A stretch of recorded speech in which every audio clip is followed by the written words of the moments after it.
Hai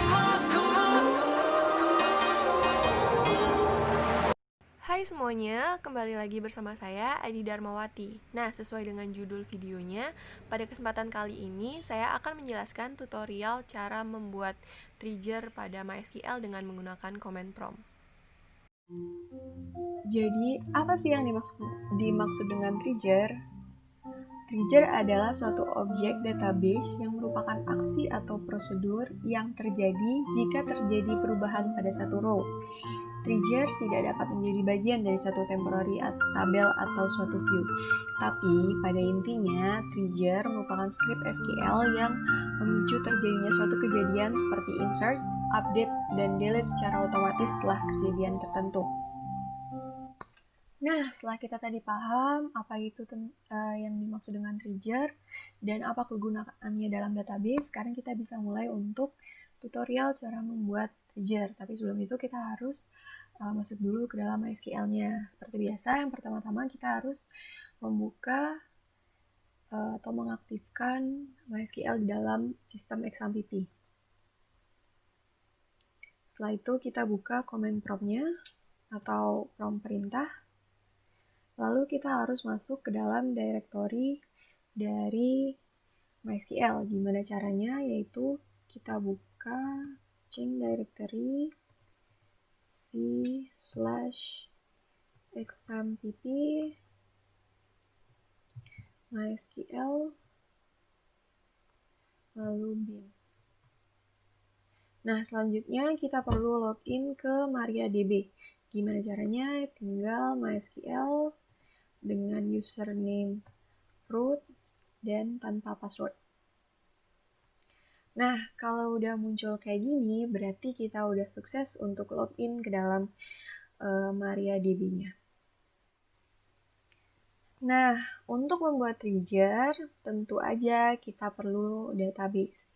Jadi pertama, kita buat dulu ya database-nya. Sebagai contoh, di sini saya akan membuat database market.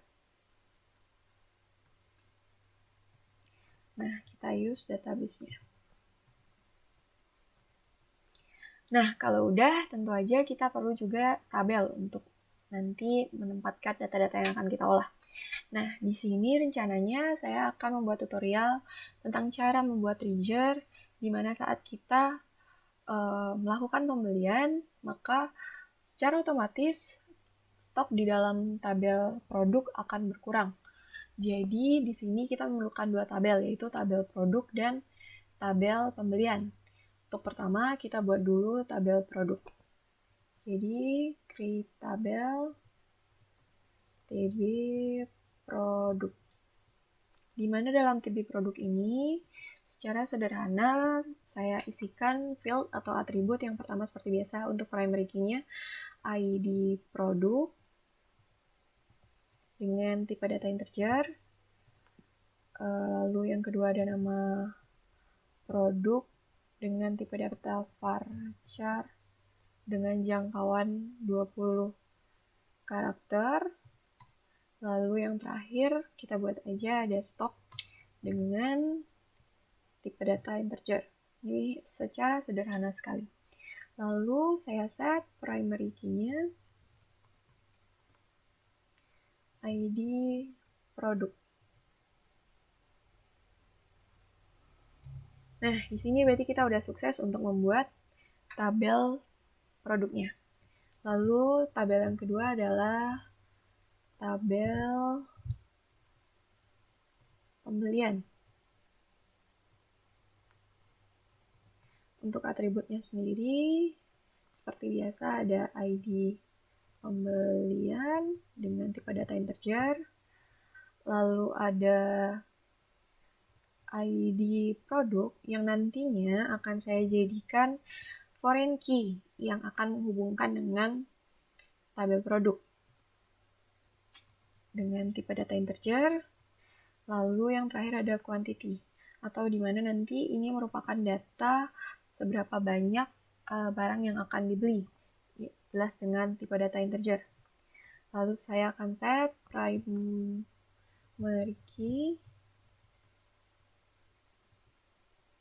ID pembelian, lalu ada foreign key, ID produk yang direferensikan kepada TB produk dengan field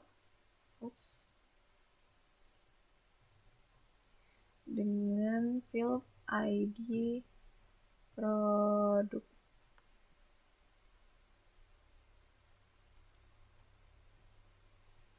Nah, berarti di sini kita udah berhasil membuat dua tabel, yaitu TB produk dan TB pembelian yang saling berhubungan. Sebelum itu saya mau isi dulu dari tabel produknya seenggaknya satu data produk, satu aja yang nanti kita mau update untuk stoknya. Jadi misalnya di sini kita gunakan perintah insert into TB produk values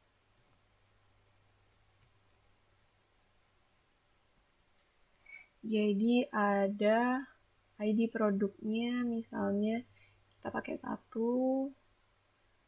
terus nama produknya misalnya roti,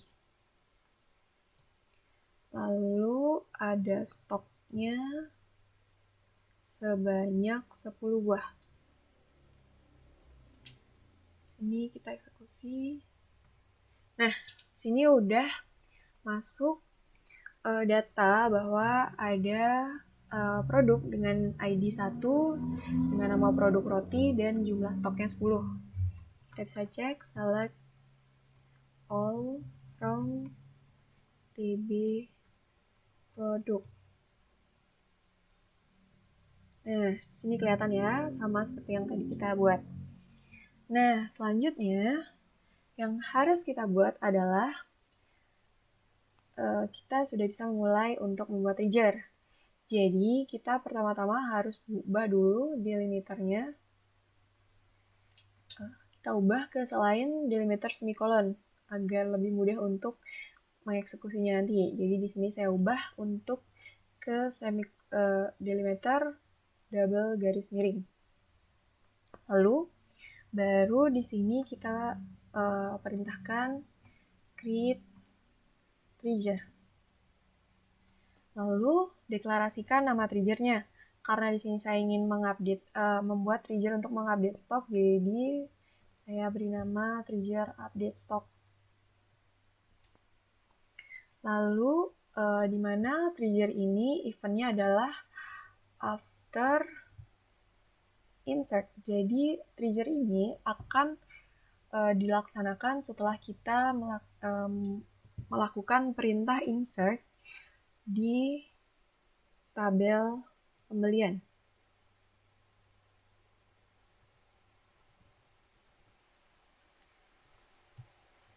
For each row. Begin. Nah, setelah kata ini, barulah kita memasukkan sintaks-sintaks yang akan dieksekusi secara otomatis apabila kita melakukan perintah insert pada tabel pembelian.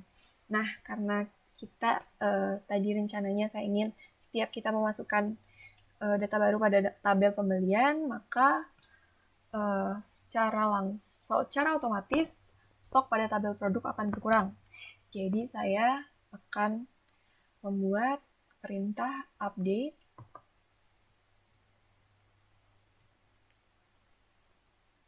TB produk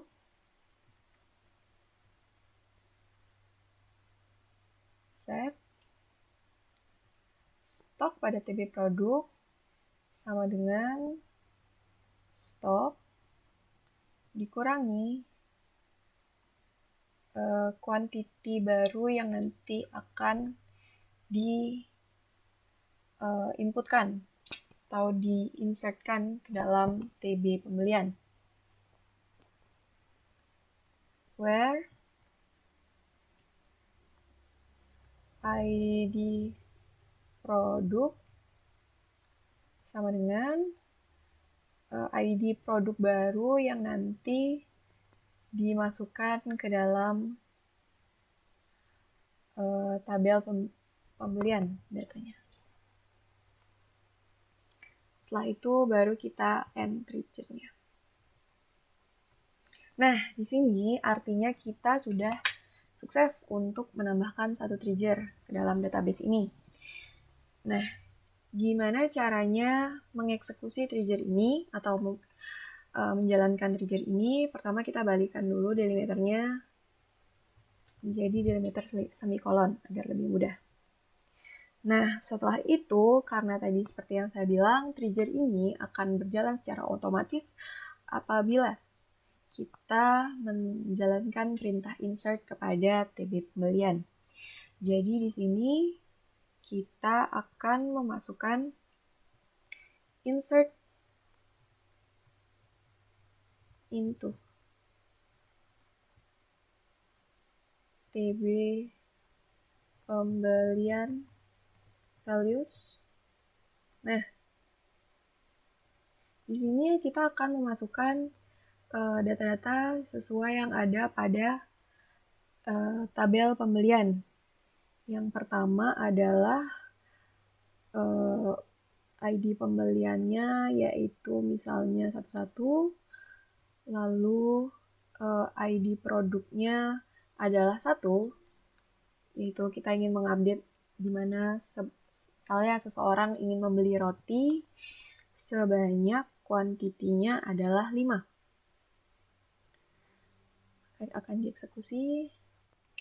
Nah, setelah kita menambahkan value pada tabel pembelian tadi, sekarang kita cek dulu dari tabel pembelian akan terupdate datanya seperti ini. Select all from TB pembelian.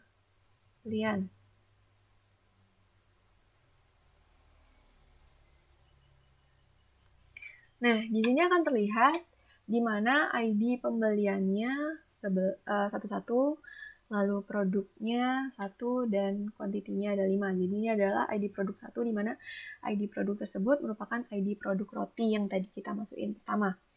Lalu, apakah data di dalam tabel produk akan terupdate? Mari kita buktikan. Kita lihat select all from TB produk.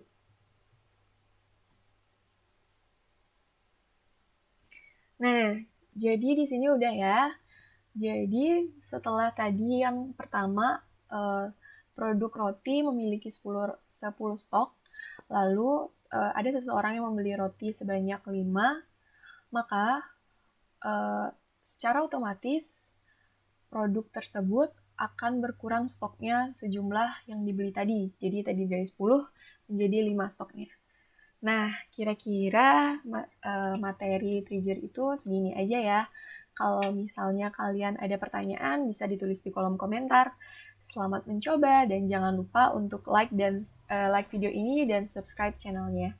Sampai jumpa di video selanjutnya. Terima kasih.